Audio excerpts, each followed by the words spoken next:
Naku, tuwan talaga ako, hamamsik ko mga Mars, alam niyo, alas ano na, mag, 8 na ng gabi.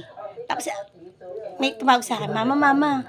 Sabi ko, "Oh, bakit?" Sabi niya, "Mama, may pasalubong ako sa'yo."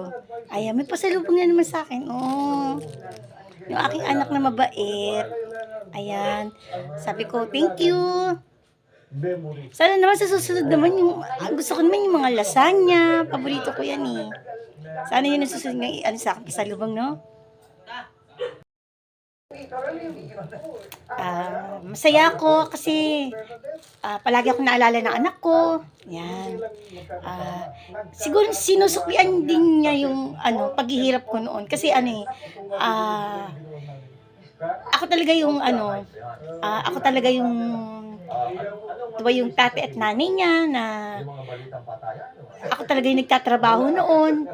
Kahit linggo, nagtatrabaho ako para sa kanya kasi nag-aaral siya sa private. Kung anong trabaho ang pinasok ko, makapag-aral siya ng mabuti. Ayan.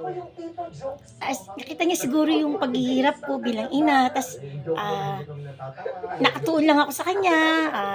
Siya lang yung pagka trabaho ko, uwi bahay. Kaya siguro ngayon, sinusuklian niya yung ginawa kong pagmamahal at nakatuon lang ako sa kanya noon.